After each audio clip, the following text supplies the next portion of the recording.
বন্ধুরা, তোমাদের ফোন যদি প্রায় হ্যাং হয়ে যায় তার জন্য তোমরা কি করবে? তোমাদের ফোনের র্যাম রম কম থাকার কারণে তোমাদের ফোন হ্যাং হয়ে যায়। এর জন্য বন্ধুরা তোমরা কি করবে? তো কথা না বাড়িয়ে বন্ধুরা শুরু করা যাক। তো প্রথমে আমি শুরু করছি। এবার বন্ধুরা আমি চলে যাচ্ছি গুগল প্লে স্টোরে। গিয়ে আমরা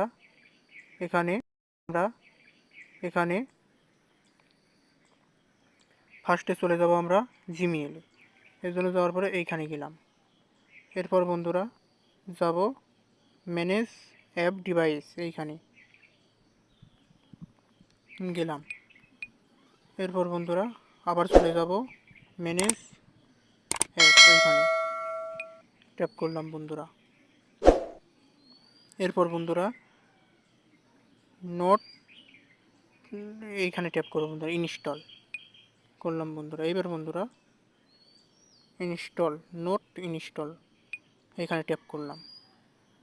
যে অ্যাপগুলো আমরা ইনস্টল করে আনইনস্টল করছি বন্ধুরা, সেই অ্যাপগুলো এইখানে সকল রয়ে গেছে বন্ধুরা। এরপর বন্ধুরা একটা একটা করে এখানে ট্যাপ করলে সিল্ক হয়ে যাবে, অর্থাৎ এইগুলো সিল্ক করে দিয়ে তোমরা এই যে পাশে ডিলিটের অপশন রয়েছে, এবার এখান থেকে তোমরা ডিলিট করে দিবে। দেখো বন্ধুরা ওগুলো ডিলিট হয়ে গেছে। তারপরে অনেক রয়েছে বন্ধুরা, তোমরা ডিলিট করে নিবে। তো বন্ধুরা তো আরেক নিয়মে দেখানো যায় বন্ধুরা, সেটা তোমরা একটি অ্যাপের উপর ট্যাপ করে ধরে রাখবে। যেমন প্লেইটের অ্যাপটির উপর ট্যাপ করে ধরে রেখে এই যে অ্যাপ ইনফো আছে এইখানেতে ট্যাপ করবে। এরপর বন্ধুরা এই যে স্টোরেজ শেষ এখানে ট্যাপ করবে। তো বন্ধুরা আমার ক্লিন করাই আছে, তোমরা এই ক্লিনে ট্যাপ করবে। তো আরেকটি দেখাই দিই বন্ধুরা, ওটা যেহেতু ক্লিন করাই আছে।